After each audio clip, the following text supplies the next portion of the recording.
check. Hey, Yo. Thank you for tuning in to the AntiSocialites show. Jay Hick right here. Your boy P.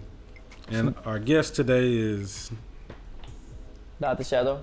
The one and only. the one and only Dr. Shadow. Yeah, man. South Dallas finest. Yeah. Shout out to St. Louis too, though. Yeah, man. I'm happy to be here, Yeah, man. It's always a blessing to be with my brothers. You know, we started from U of H, and we started from buying one piece of equipment at a time, and we blessed to be here. You know, so. Blessed, always blessed. Let's jump straight into it. Straight into it. We know you've been busy out here. You got the hoodie on right now, Dr. Shadow. Tell us a little bit about Dr. Shadow Films. Well, it started when I met really with these two guys at U of H, and I used to always talk about movies and writing scripts, and Pierre challenged me to that one day, and the rest is history. I started studying film and studying the artistic, the artistic avenues of it is regarding sound and dialogue and lighting and, cameras and lenses and things of that nature. And so it just kind of. You think that's the wrong camera. My bad, people. Hey, he used to being behind the camera. I'm still learning. I'll start over, brother. Keep on going. Let's get it going. But y'all forgive me. In film we can say cut, but we got to keep going. We're trying to be natural. Yeah, but it started from exploring, really what is cinema? What is this art? And it's really just telling a story through so many avenues, which is why you have to have a team, right? And so when you talk about a team, you talk about Pierre, you talk about somebody who's been knowing the camera since he was, 5, 6 years old. We talk about Jamal, somebody who's an everyman who can do every position. You can put him here, you can put him here, you can put him there. He can act, he can do audio. Army knife, man. He can exactly. He not gonna like this, but he like a Draymond Green. Hey, I done been compared to Draymond before. Somebody gotta do the dirty work. You know what I'm saying? But you can put Jamal anywhere, man, and you want those type of people on your team. Someone who say, "Hey, I need you to act one day." He always say yes. When we did the Nipsey treaty, I said, "Hey, Jamal, I need you to be in the movie." He said, "Well, I can't play a snitch. But anything else, I can play. As long as there ain't no snitch." I said, "Where that come from? Where did that come from?" But that's where Dr. Shadow Film started from, and as far as where it is now, we still doing short films, we still developing feature films, me and Pierre talk every day about future projects. Always talking about what's next, and he holds me accountable. A lot of times is sometimes I go to work and then I come home and I'm tired, and he challenged me. So what are you gonna do? What are you gonna do today? And so that's one thing I enjoy the most is he's not a yes man. He challenges me to better myself. The better I get, the better he get. The better Jamal get, the better we get. So it's not like this person exceeds past the other. When we all exceed, when one person exceeds, we all exceed. So yeah. So man, you got a few projects already out. Yeah. You got some on Amazon Prime. You know what I'm saying? About it. Let's talk about it, man. How long you been doing this? When did you start doing the Dr. Shadow Films? And let them know some of the projects that's out there. Well, So Far Close started with that, came out in 2017. Took us 6 months to shoot that, and that was 42 minutes. It ended up becoming a feature on accident. Me and Pierre were just we were just shooting a little bit at a time. Adding it up. And one day we finished it and said, let's have a movie premiere. At the movie premiere, people really enjoyed it. We was kind of surprised because we didn't know about audio, we didn't know about sound, we didn't even think about that. We just thought about visuals. Right. So shot that mud on the road, man. Yeah, see. So all the audio you hear there is really straight out the camera. And once we did the second film, So Far Close 2, we had a little bit of a budget, but most of all we studied. We studied sound, we studied audio, because visually it was already beautiful, but we wanted to enhance our brand. And one thing that separates you from amateur filmmakers is audio, sound. Yeah. They don't focus on that. Sound important. Most people just focus on how it looks. And then the difficult thing about beginning actors, is most of them focus on how they look. not their performance. So the best directors don't show their actors their playback because the actor gonna say, "Oh, my hair wasn't good," or "My this wasn't good," and they're not focusing on becoming this character. They focusing on acting like this character. And so, as an actor, you're really a professional liar. You're really transitioning into this person. You're really not. Whether that character is a murderer, whether it's a nice person, a mean person, etc. So once we studied that, Pierre studied the camera. He studied, ND filter. We shooting outside, you get the ND filter. It enhances your brand. It enhances your product, I would say, just that much. So we did a lot of studying. We used So Far Close, which is on YouTube right now, by the way. Just go to YouTube and put in So Far Close. We use that as our guide. Okay, we're not gonna make the same mistakes in So Far Close 2. When we put out So Far Close 2, people were surprised. They were shocked. They was loving it. The premiere was great. They was telling us, hey, it looked like a real movie. So I guess that's a compliment, but we appreciate it. So now, whenever we do start the production for So Far Close 3, we are at the point now to where we're thinking long term, Now that we understand audio, we understand storytelling, understand screenwriting, I understand all those avenues of film. Yeah.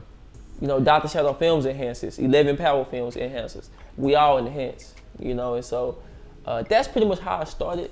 And where we are now is just building, taking this a day at a time. When you think of Steven Spielberg, his very first movie, Jaws, a lot of people don't know that. Jaws was so frustrating for him on set because they didn't even have a shark. They just used like the shark head to have somebody swimming and make it look like a shark. And because it was still getting built, the script was still getting written, and it was stressful, but it turned out great. But think about how many projects that begin like that and turn out bad. That's just that's just 1 out of 10,000. So Pierre always put it on me to plan it out, So. It's crazy you say that Jaws was a great film because when I go back and look at Jaws, I'm like, bro, this is bad. People like this, and people be like literally doing drive-in movies still to this day watching Jaws. Yeah, they got Jaws on Thursday night or something. They got it at Rooftop Bar or something. Like it's pretty crazy that people. How do you feel about Jaws? Do you think that was the actual movie? What do you think? If I put myself in 1975, it's a beautiful film. Even from the artistic, from the transitions, from the shots. The sound was really what made it to me. The sound and it was like this. This is the best way to explain it.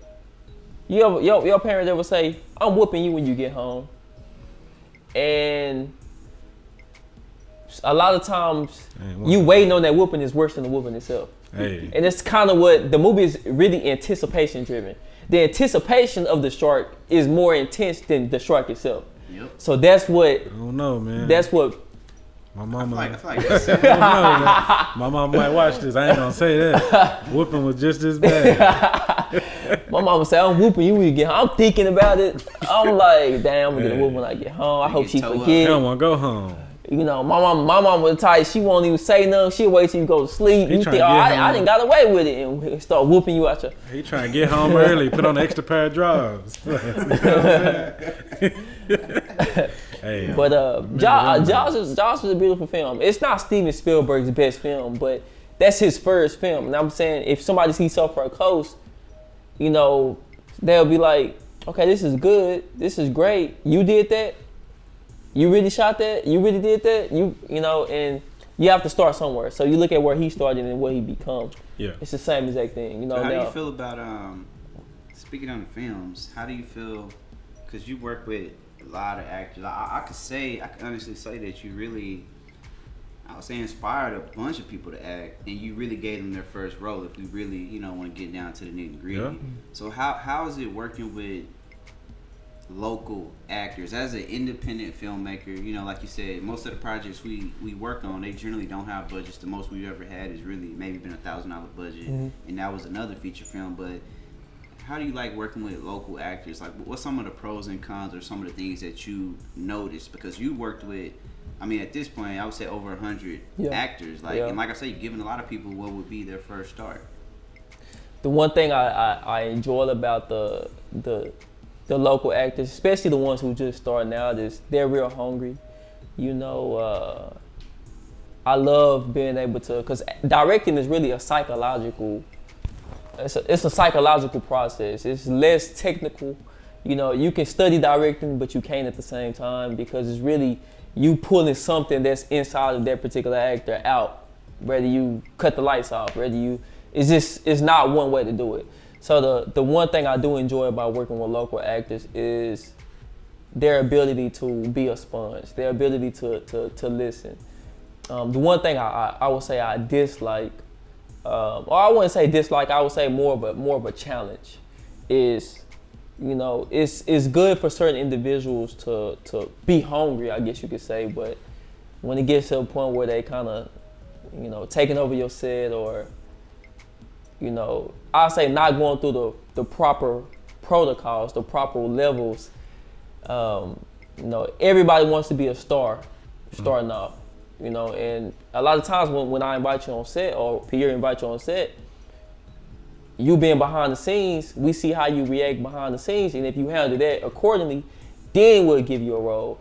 And then talk about it, because with the movies, I think, and I'm pretty sure a lot of people, you know, watching this, y'all can probably relate. Well, if you try to do anything, you know, putting yourself out there, you can relate. So let's talk about, it's a specific thing. You know, we were doing the movies. Yeah. People flaking on you. Actors, people that you were trying to assist. Now, how do you feel about stuff like that? Because a lot of the times you know, like I know for a fact that certain people you met with, they agreed, they were, you know, with it until it was time to shoot. Yeah. So, like, how does that feel? Because as a director, you know, like when people go on set, they're like, damn, well, it's Trey's fault, because, you know, everybody's showing up, but we missing a few pieces because people, you know, like, and that's something that really happens, especially in independent filmmaking. Yeah, usually, I mean, Pierre will attest to this. You know, we try to be understanding, but it's a certain way you do things. So, say for example, we scheduled to shoot on Sunday.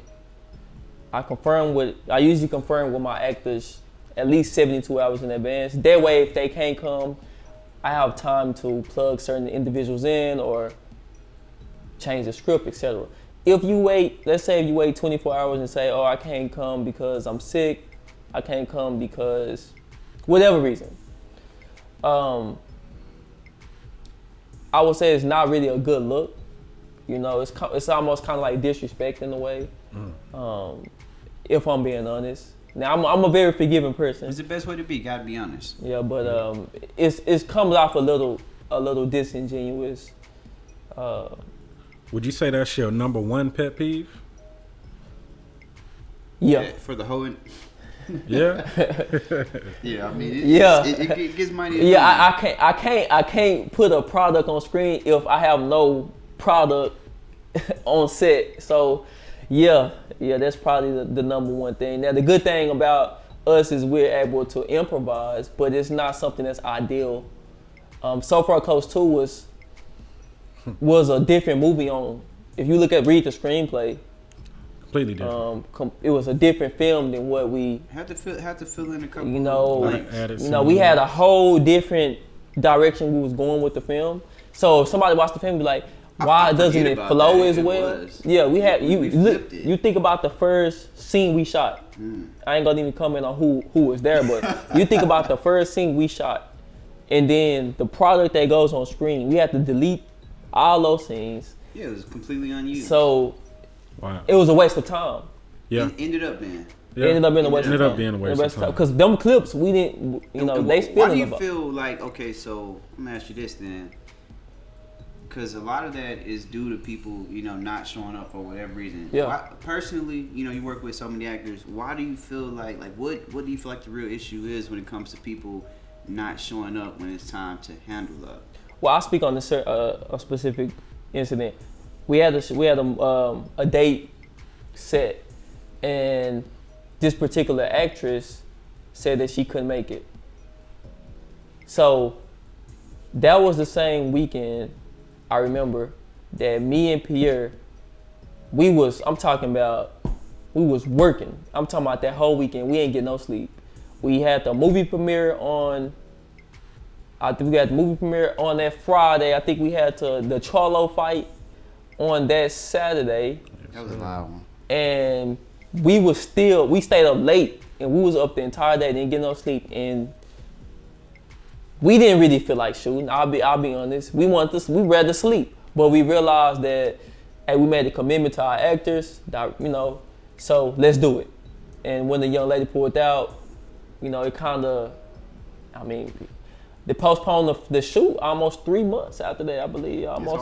It's hard because, you know, working with independent filmmakers, most of us have day jobs, so it's difficult to reset, because if somebody say they shooting that day, they expect to shoot that day. So if I'm a director and I say, well, let's not shoot this day, they have every right to be frustrated with me as a director. So it's a two-way street.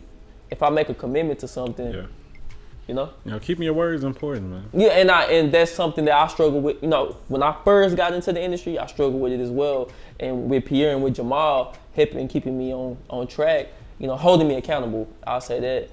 You know, and then I started to see, you know, things from a business perspective. Yeah. So I definitely agree. Business is everything. Yeah, for sure. So you also have kind of transitioned, I would say, within the last year to doing music videos. Yeah. Tell us a little bit about that. I call Pierre a lot, man. Like, how should I? Because I come from a very strict film background. So cuts in film is to drive the story. Cuts in music video is to enhance the visual. If you know, it's totally different. So I do enjoy it. Depending on the song. I'm not gonna lie. Yeah, I mean, some songs I just be like, Everybody's shaking his head. But I do enjoy it depending on the song. But I'll be honest, I prefer to shoot music videos with a story behind it. That's just me though. You know, I come from a storytelling background, and I see a lot of music videos is really the same video, just a different guy. Everybody wanna do the same exact thing. They want you to pull them out the screen, like NBA YoungBoy, you know, have the same transition, you know, which I can do that, but I just feel like it doesn't separate you. You know, it's easy to do what's. So you feel like, okay, would you say that's more so on the filmmaker shooting or the artist? The artist. Why is it? Because if at the end of the day, you my client. Yep. So if you tell me that you want this, I can suggest I prefer you to do it this way. But if you be like, nah, I'm paying you, do it this way, I'm gonna go with what you telling me, because at the end of the day, you my client. But I'm gonna suggest what I feel is best from a cinematic aspect. Right. So you the client though. I mean, you want this, you go ahead and do it. We go ahead and do it. That's how I look at it. Yeah. No, I mean, I feel the same way. Yeah, that's what you want. I'm like, okay. I'm like, this would be better. There's been times when I've actually shot a video and people have like, man, I'll do this. I'm like, all right, whatever, I'm gonna do it. Get to editing the video, I don't really like that, bro. I'm like, this is what you told me to do. Is that your biggest pet peeve when it comes to shooting music videos? Definitely. I be wanting to just like, I'm like, bro, y'all are tripping. But I go back, like, okay, you the artist, you know what? Let me let you get off your creative, whatever. But when we get on this editing, oh damn, P, you right. It's always easy when they tell you up front, like, hey, this is what I want to do, this is my vision. If they don't do that, now y'all both just kind of. I think that's part of the problem with. Yeah, like, bro, it's communication. Yeah, literally, that's part of the problem with local artists. Probably just creatives in general. Communication, because if you can't really communicate your vision, it's going to be hard to match it. Now you can get it close, but if you could just communicate it better from the beginning, make the whole thing a lot easier. Communication play a big role in everything. Yeah, how can you get to the next level if you can't communicate your any vision? type of ship, friendship, partnership, relationship, communication is essential. You know, I know I had to learn that. Projecting my vision, you know, a lot of times I don't necessarily express it using words that, because my diction is very, I ain't gonna say old school, but it's very unorthodox. So the way that I speak, some people call me country, some people call me proper. Is it depends on who you talking to. Exactly. So definitely communication is essential to any type of ship progressing. Mm-hmm. Yeah, I agree. For sure. So let's go ahead and switch this back to movies. I know you like movies, you love them, you study them, you watch everything. Yeah. What's the most recent movie you done watched, and what impact did it have on you? How did you see it? Because you watch movies from a different eye than us casual movie viewers. I do. I watched the Jamie Foxx movie. I think it's called Power on Netflix. And the one thing I did notice was the color grade. I noticed they definitely shot it raw. Raw is basically, you not necessarily strip all the colors out, but it flattens out the video so that you can enhance the visual colors of it. Yeah, and what Trey means is he mixed it up a little bit. But what he's referring to is shooting in log. But log is just like a flat picture profile. But when you shoot in raw, generally you automatically shoot in log. So it's I just throw my little 2 cents. But yeah, log, raw. Pierre, it's the camera guy. But I noticed the color grade. Definitely, the movie takes place in New Orleans, and it has a very beautiful color to it. Now, if you watch Bad Boys 2, that color looks like Miami. Like, I just can't really explain it. When you look at it, it looks like Miami. Even if you've never been to Miami, that color grade makes it feel like it's in Miami. So, like, even something so simple as that, like a color grade, it helps enhance the story. Because when you watch the film, you feel like you're in New Orleans, you know? So just something so small like that, that's what I noticed. I also noticed the special effects and things of that nature. How'd you feel about the special effects? I thought it was great. I know Netflix had to have a very big budget for something like that, but I thought it was great. I thought the acting was great. I thought it was good. I really enjoyed it. So so with that movie, was there anything you didn't like? Whether it was Jamie's acting or anything in there. It's always something that you personally would have probably done differently from you watching it as without giving the story away. Yeah. Yeah. I enjoyed the editing to a certain extent, but what's the film? What's the Spike Lee movie that just came out with the army guys, Bloods? You talking about Chicago? Nah, what's that movie called? It's The Blood Brothers. Blood Brothers. The Five Bloods. I didn't see that one. Well, called Five Bloods. So like I use this movie as an example. That movie was beautiful. Besides the editing was all over the place, but the story was beautiful. So, cause I watched that one right before I watched the Jamie Foxx film. So the Jamie Foxx, it was just a solid film. It was. So 1 out of 10, what is it? 8. 8 is good. That's pretty high. 8 is good. All right, I'm gonna go check it out. Yeah, me too. So hey, now y'all know Jamie Foxx on Netflix. Let's. Yeah, I'm gonna go check it out. My favorite character was the protagonist, the little girl. Let us know what you think, man. So she rapping and freestyling. So y'all gonna like it. Y'all like music, so y'all gonna like it. You just mentioned Spike Lee. I know that's probably somebody that you've kind of mirrored, kind of watched a bit. What do you think about his editing? Because his films generally. I don't know, man, how to feel about his films. They're classics, of course, and I like what he's doing. He black. I support anything black. His films are very important. How do you feel about the way Spike Lee movies generally are? I feel like without Spike Lee, there would be not many black filmmakers. I can say that. Coming out of New York, he definitely is one of the pioneers. Him, John Singleton. Yeah. Shout out John Singleton. Man. You got. Gary Gray, who directed Friday. Gray. Yep. You got him. He very underrated director as well. He started in music videos too. Wow, I didn't know that. Which a lot of people tend to do. He was directing music videos for Ice Cube. So did not know that, which is probably why he directed Friday. Exactly. Yep, definitely why he directed. He directed. I think he directed one of the Fast and the Furious films. He definitely did. So he's very underrated. You got the new generation. You got the Ryan Cooglers of the world. Yep. Who kind of remind me. I study Ryan Coogler a lot. He already there. Coming from somewhere we come from. Coming from the inner city and coming from the Bay Area. I believe he came from Oakland, if I'm not mistaken, and went to USC. Went to USC Film School, but he didn't start at USC Film School. He played football at another college. Left that college. His daddy thought he was crazy. Like, why would you leave your full-ride scholarship to go? He actually played with Marshawn Lynch. Hey man, follow your dreams. So to get back to Spike Lee, without Spike Lee and John Singleton, these other guys I just named would not even touch film, even Tyler Perry.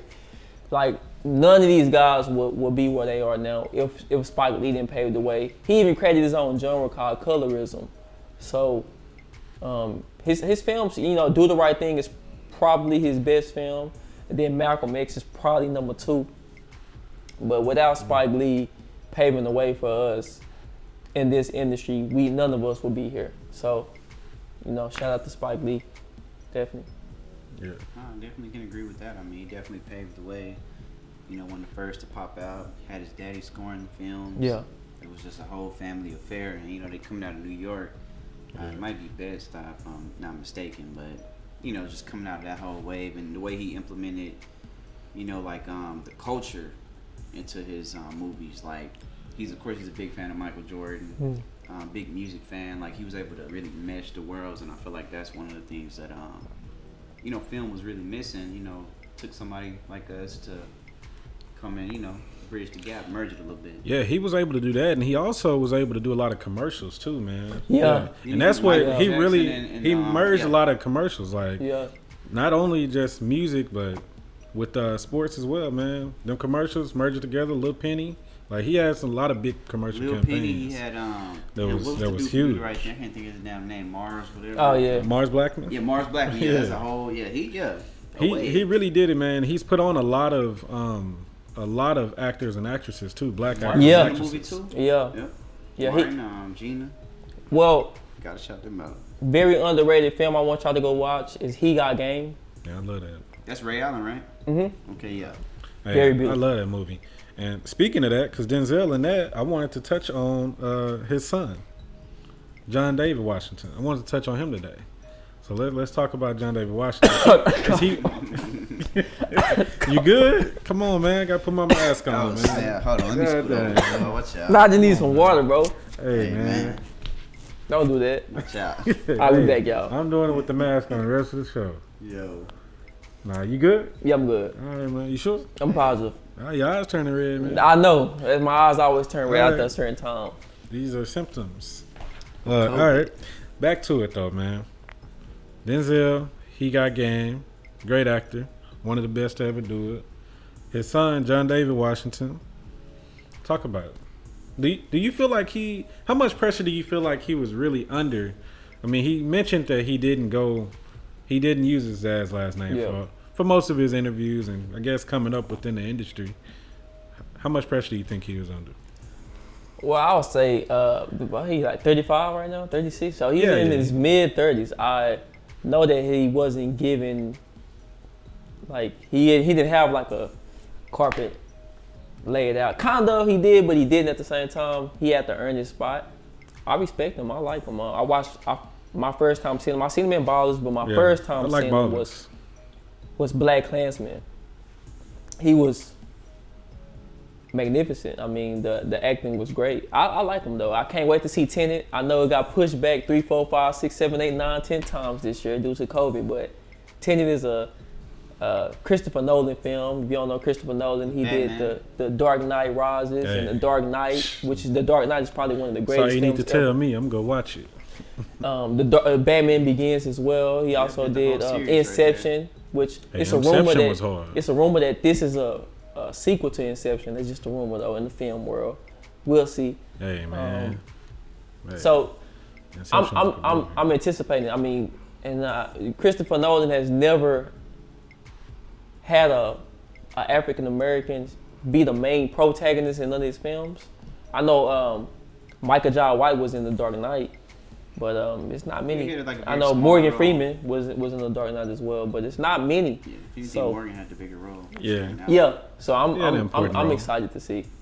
I'm excited to see more of him. So Tenet, y'all go check it out whenever it come out, man. I know COVID-19, the movie theaters is supposed to set to open, I believe, in the next week or so? Yeah, next week. Yeah. How you feel about that? Yeah. Because last I heard, they're doing like a crazy special. AMC 15 cents. Hey, they said they taking it back to 19 something. Really? 1960 something. Will you be at the movies? I had about 6 people DM me and say, you bet not, because they know I love going to the movies. Hey, 15 cents, man, you might be risking it. I won't be going though, but I would love to, but I just gotta wait, man. I gotta make the wise decision.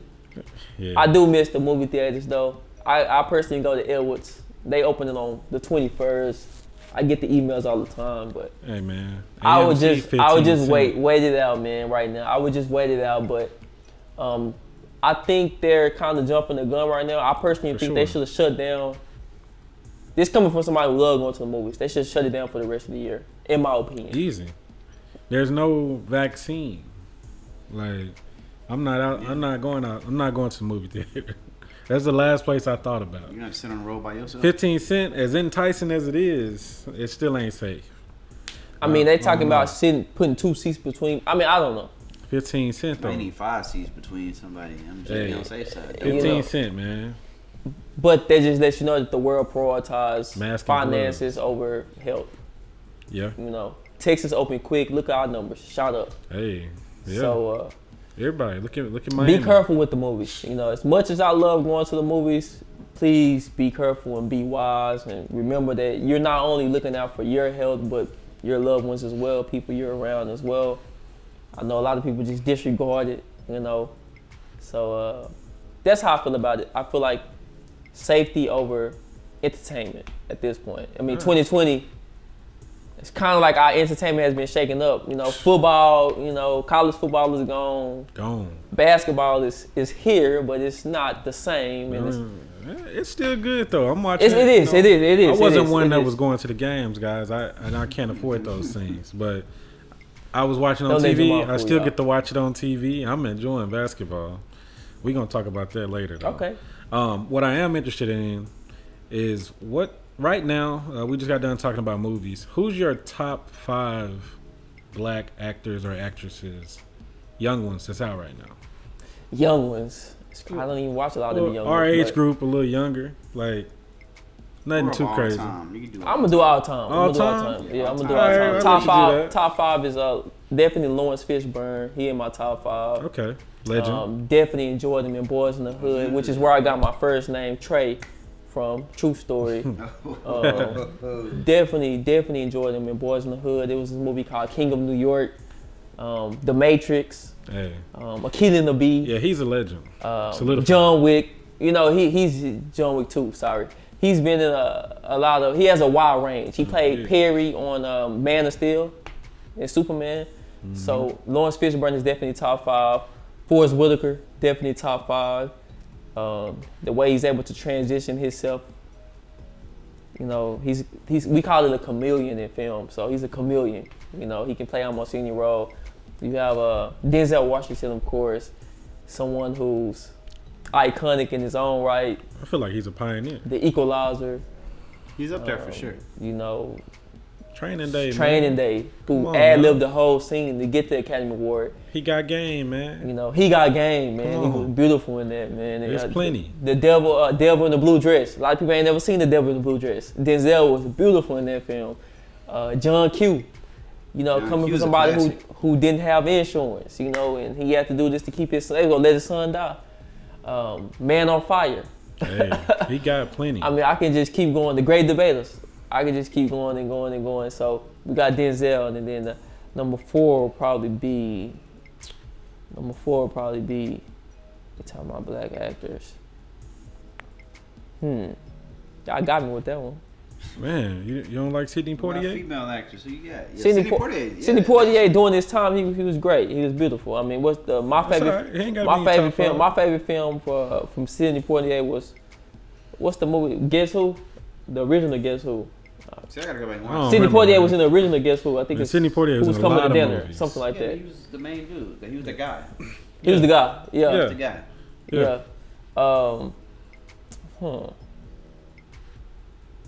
I wouldn't say Will Smith, but I wouldn't say he's in my top 5. It's understandable. I think that Does he have any of your top 5 movies? Yes, yeah. Pursuit of Happiness. But you won't put him in your top 5 actors? That's an interesting way to look at it.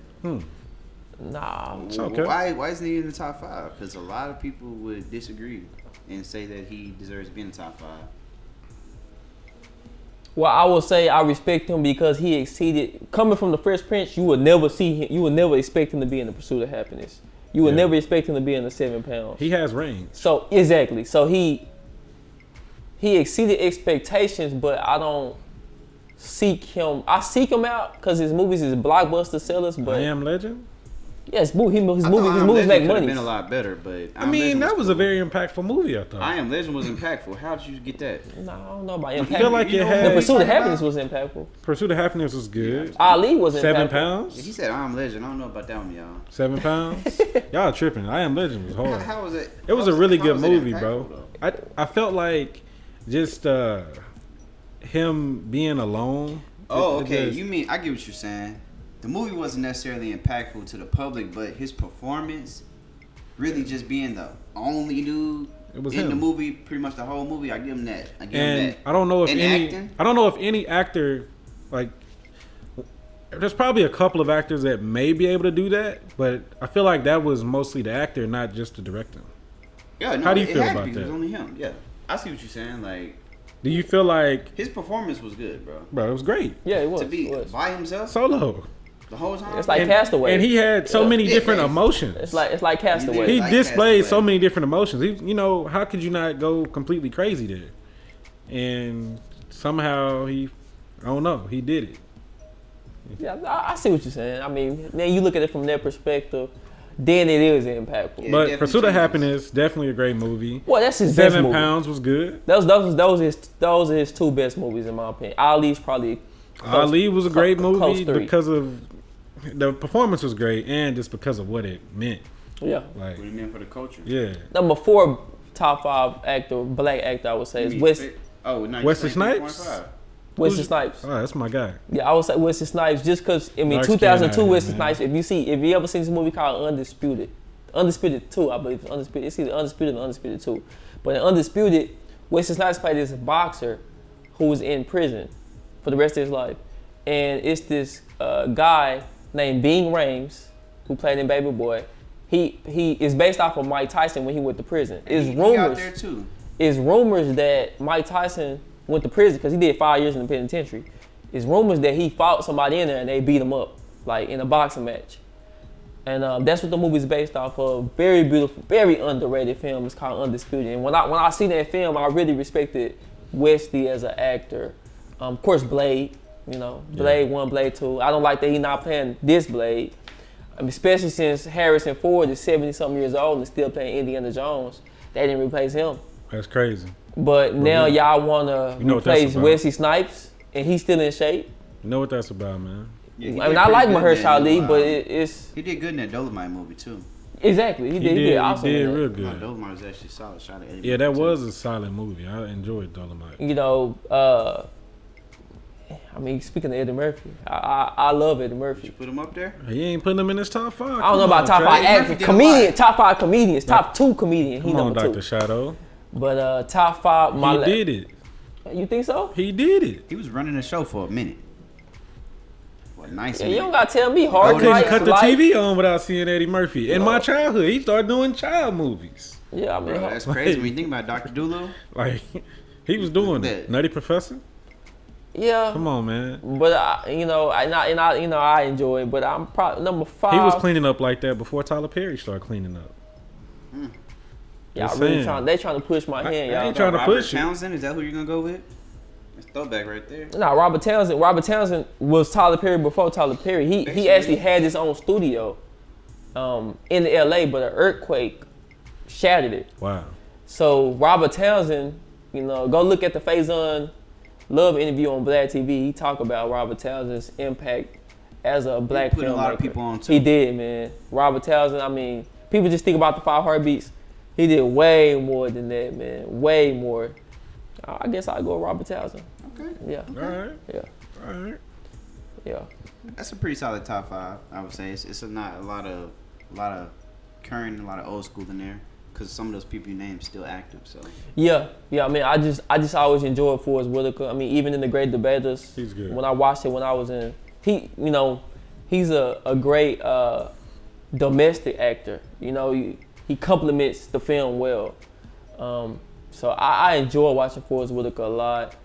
Like I said, Denzel, you already know his impact, and Robert Townsend, he did so much stuff. He's really inspirational as a filmmaker. And as a black man too. Black man had his first one to have his own studio. Like I said, it's not talked about because Tyler Perry did it at such a bigger level, but Robert Townsend was the first.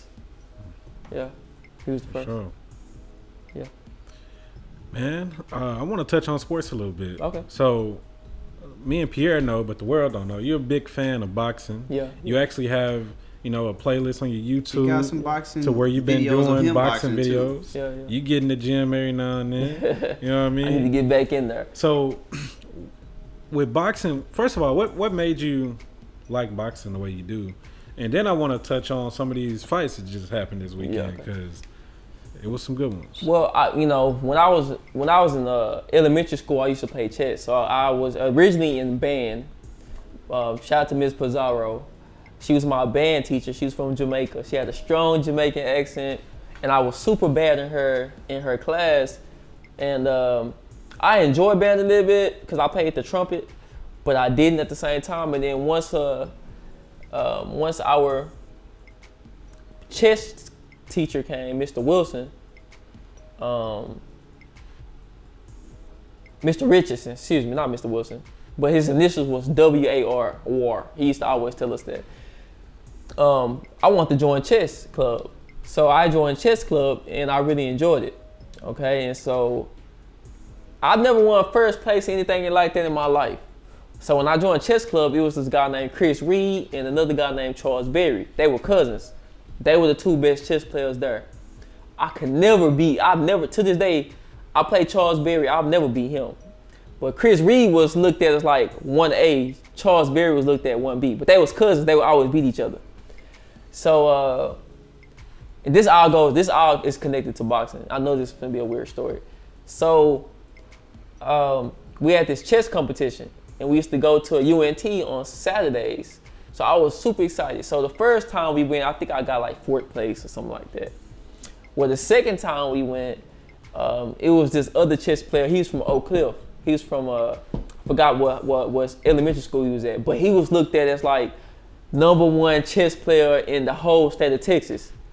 So everybody wanted to see him go against Chris Reed in the finals. And this true story. So I had never beat Chris Reed. So we got to play, and I had won my first 3, because you play 5 matches. I had won my first 3 matches. So me and Chris Reed playing, I never beat him. And he had black, I had white. So I don't know, I'm just moving, and we just going back and forth. I just knew I was gonna lose, and I ended up beating him. And the other people around us who was from my school was like, Trey, you won? So I beat him. So I had beat Chris Reed, and I talked to him afterwards. I was real humble about that. I didn't rub it in. I said, hey, what happened? And he say, you beat me because I played bad when I got black, and you had white. I'm like, what they got to do with anything? But so I beat him. So this dude who was supposed to, I forget his name, #1 chess player in the state of Texas, black dude too. I ended up playing him in the finals. Now, I lost to him, but I was just so happy getting to the finals and playing him that, I feel like that was my victory, beating Chris Reed. So I ended up getting 2nd place. Now, once I started studying boxing, I would look at the boxing videos, and all the boxing coaches would say, Boxing is the same thing as chess. It's really you playing chess with your hands. And this right here, you're trying to outthink your opponent. Whatever you have that's over them, whether you a southpaw, whether you have a good jab, whether you go to the body, whether you have a great defense, etc. So it's really a game of chess. So when I was in high school and I was hanging around certain people I shouldn't have been hanging around, you know, I was getting out of that, I started studying boxing. And one day I watched the 24/7. I started watching this interview with Mayweather and Pacquiao. That's what brought me into boxing, the Mayweather-Pacquiao rivalry. I would always hear their name, but I never really studied them. So once I was watching YouTube, I was watching YouTube all day, all Mayweather and Pacquiao interviews, and I would be laughing, and it was entertaining to me. And so once I started studying Mayweather, and like, man, this dude is really good. You know, you look at some of the stuff he do, it looked like he's just doing it. But when you think about it from a thinking aspect and from a boxing aspect, because boxing is not just going out there knocking your opponent out, it's to hit and not get hit. That's it's called the sweet science. To be able to hit your opponent and them not hit you back, which is the sweet science. And so that's how I got into boxing. It started with chess. It started with me enjoying chess, and then it carried over to boxing. So that's how I started following boxing, and I became a fan ever since. Who are your favorite boxers right now? Favorite boxers right now, definitely Earl Spence. He from Dallas. Shout out Earl Spence, DeSoto, Texas. Come on now, give definitely us our Earl credit Spence. Come on now. Another guy from Washington D.C., Gary Russell Jr. Okay. is another one of my favorites. You know, if I'm not gonna say this name, but those are my top two. Earl Spence, Gary Russell Jr. I like Deontay Wilder. Hopefully he can rebound from his. What do you feel like went wrong on that last one with Deontay Wilder? It was controversial. He said it was the suit, man. That's what he think said. it was? I honestly feel like he felt like he was gonna do the same thing that he did in the first fight, and he didn't make any adjustments. Yep. So he felt like he was just gonna go out here and knock this dude out. Yeah, that was evident. And Tyson Fury has never fought like that. Tyson Fury is a boxer. He's 6'9", but he fights off the back. Say, man, that dude lost weight. Tyson Fury came to him. Tyson Fury told him, "I'm gonna come to you and fight you toe to toe." Deontay Wilder like, "No, you're not. You gonna fight me the same way." And he did. He bluffed him out. He came and fought him like that and beat him. Yeah. So I gotta give Tyson Fury his credit. I'm giving him his credit. He whooped that man. Hey man, I'm all for black boxers every time because I'm black. That's just what it is. Yeah. And Tyson Fury, he owned that fight. Yeah. And I was like, I gave him nothing but his props. Like, dang, he did this. Hey man, I heard the gloves was. He came in there. Yeah, I heard all that stuff too. Is that fake too. or is it real? Nah, That's what I heard. man. I don't think so. I heard that too, but I don't think so. I heard it was evidence too, man. If it was evidence, that's one thing. But Tyson Fury, bro, he lost weight. I could see his body was different. Yeah. I knew he was ready. I could see it. Deontay Wilder didn't seem focused to me. Well, a lot of times in life, we learn more from our losses. You know, so it's all about how you respond. I've lost a lot in life. Some of the losses was my fault. Some of the losses just happened. But it's all about the response. Life is all about the response. So Deontay, how are you going to respond? Now that you lost, how are you going to respond to it? You know, It wasn't a loss, man. It was a lesson. That's what it was. That's the same thing. That's a synonym. Hey, man, I don't know. A loss and a lesson is a synonym. So, how do you feel about him not getting enough? Because in his contract, he had a clause for a third fight. Yeah. And they didn't give it to him. They giving it to Joshua.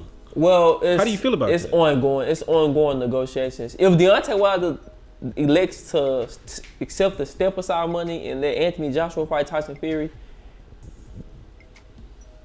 his reputation in the boxing community is gonna take a hit. It's gonna look like he's ducking them.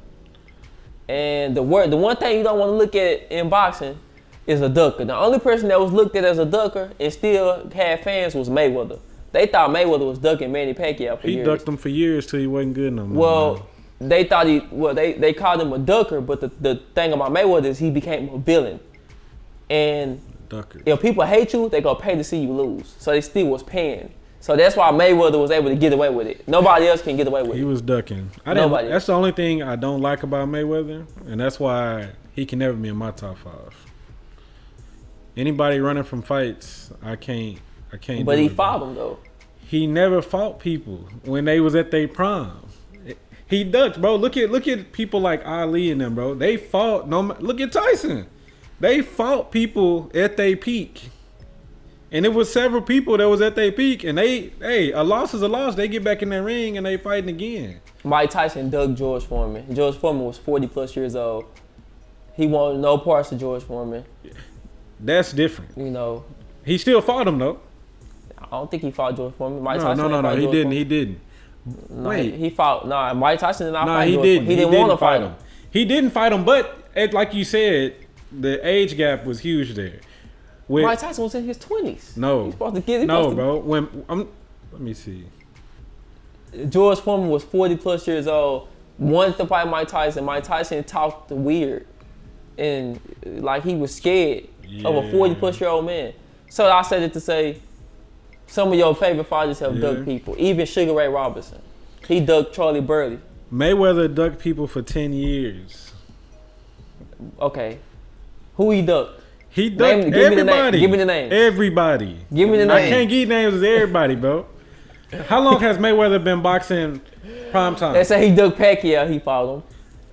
When did he fight him? In 2015. 2015. The original fight was supposed to happen in 2010. Why didn't it happen? That's 5 years. Why didn't it happen? Supposedly, what, the test, the drug. Okay. I mean, I don't know about that, though. Okay. That's against his religion, man. Come on, man. Random drug and random. This is America. We everything freedom. I'm not saying Mayweather all right. I'm just saying religion. When you say duck. Nah, he ducked. He ducked hard. So you don't feel like he didn't duck anybody else? I feel like he could have fought Paul Williams. Paul Williams is paralyzed right now because his motorcycle accident. I feel like he could have fought Paul Williams, but in Mayweather's defense, you know, people say he retired because he retired right after he fought Marquez. He retired for what, 2 years or something like that? No, I'll take that back. He fought De La Hoya, then he retired. And then he fought Marquez, and then he fought Shane Mosley. They say he didn't want to fight Shane Mosley because Shane Mosley hit hard. Now, he did almost knock Mayweather out. But Mayweather been ducking.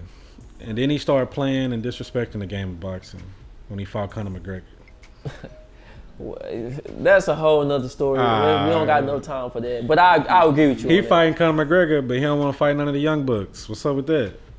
Would you say he run it like Tyson did? Nah, he ain't getting in there with no Terrence Crawford. He won't get in there with Earl, huh? I mean, why not? He undefeated. He don't got nothing else to prove. That's how he look at it. But he fighting Conor McGregor. Come on, man. Finances, bro. Come on, man. If you gonna get in the ring, get in there and fight somebody. Let somebody challenge you. Because I think what happened is, because Spence been ready to fight him. Spence could have fought him, a while ago. But you know how boxing works. They don't give you that big fight yet. But it's dudes in the game that could have beat Mayweather 5 years ago if he got in the ring with him. I believe that. I believe Earl Spence can beat anybody. I don't think Earl Spence can beat Mayweather. But you think he gonna win his next fight? Earl Spence against Danny Garcia? What you think? He coming back? He coming back off his accident. He got his fake teeth in. I don't know because I don't know how this gonna be because all his teeth is gone now. How you think his mobility gonna be? I think all that's gonna be good. I'm talking about getting hit. Danny Garcia hit hard. So Earl Spence don't hit hard? He hit hard too, but you feel like one hit you got put him back. Well, Earl Spence hit people. I don't know. I hear it. I went to Earl Spence fight. I don't remember the fight at the start. No, but Earl Spence hit hard. Dropped him in the first round. He ain't knocked nobody out. He ain't knocked Mikey Garcia out. Come on, he ain't knocked out How Sean many Porter. knockouts Earl Spence got? Come on, he got a lot, but I'm saying talking about, man? He didn't knock out Sean Porter. Most of his fights are knockouts. He didn't knock out Mikey Garcia. Come on, Sean Porter hard to knock out. Okay, He got Mikey Garcia. He got coming up 2 weight classes. Hey man. Okay. What happened to Mikey Garcia? He lost every round. That's right. But he ain't knock him out. Hey, he done knocked out a lot of people, man. Earl Spence is a great boxer. He just got to stay focused outside of the ring. 26 wins, 21 knockouts. Come on, man. That's great. Come on, he just got to stay focused outside of the ring. He knocks boys out. He's fat, but Danny Garcia hit hard. Okay, he's not just finna go in there and walk through. So you betting on Danny Garcia? Nah, I'm rooting for Earl Spence. Okay. I'm from Dallas. So yeah. So this weekend, there was a lot of. You think Earl Spence can beat Terrence Crawford? Yes, I think he can murder anybody that's under the top rank. Okay. That's just me. He I don't got the respect whole organization. I don't respect top ranked boxers. Is it because he stole top rank from Muhammad Ali? No, I think it's because they weak. That's definitely what happened though. That's Muhammad Ali's top rank was Muhammad Ali's. No, you know, that's what the industry is, man. It's sad, but that's what we dealing with. There was a lot of fights this weekend. Yeah.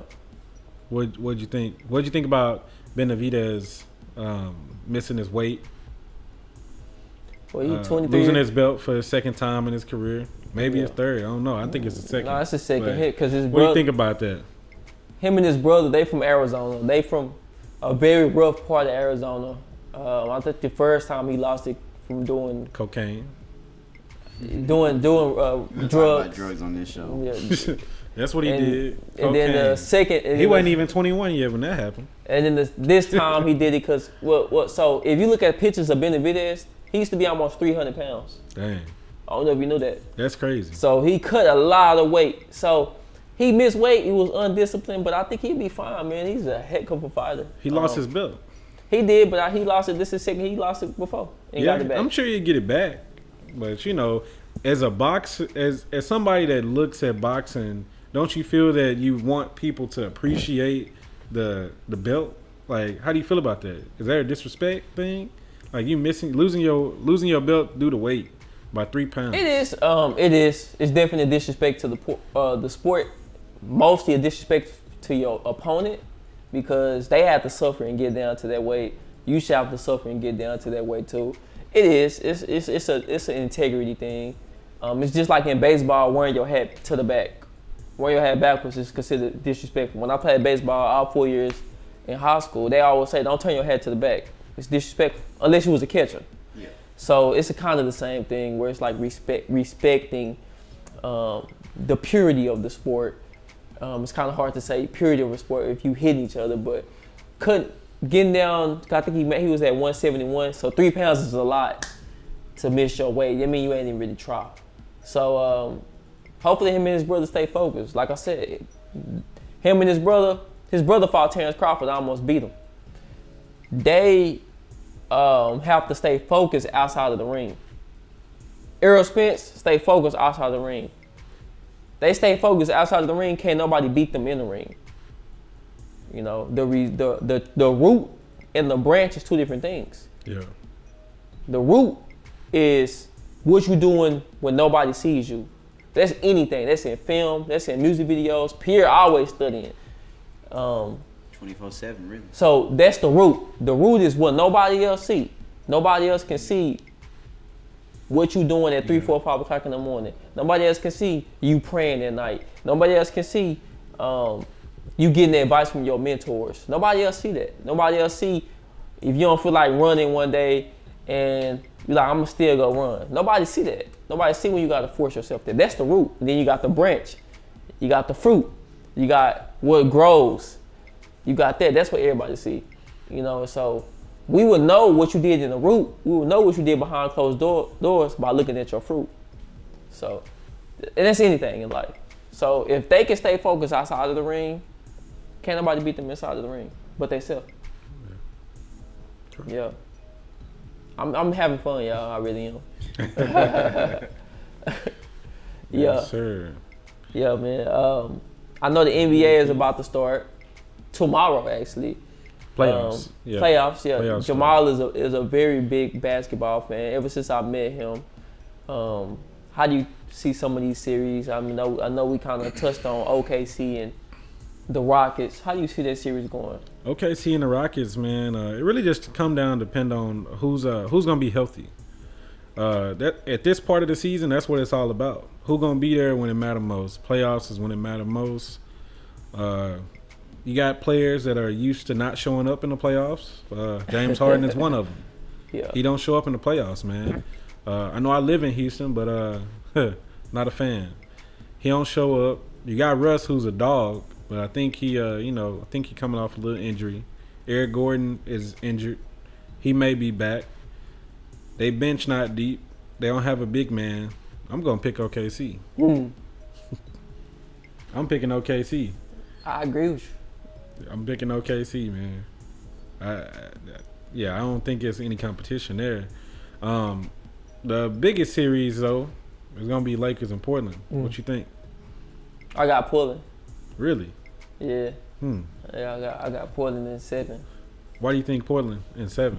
I just think You think it's time, huh? I think listening to Carmelo, he's the X factor. You know what McCollum and you know what Damian Lillard's gonna do. I don't know what McCollum's gonna do.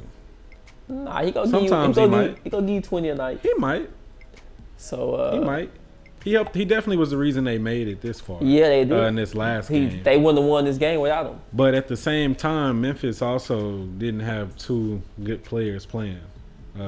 Their big man, Jaren Jackson Jr. injured. Yeah. They would have definitely won with him. Ja did what he could. Tyson, the backup point guard, had been injured. He didn't play. Or Tyus Jones. But I think I gotta go with LA. One, they have the king on the team.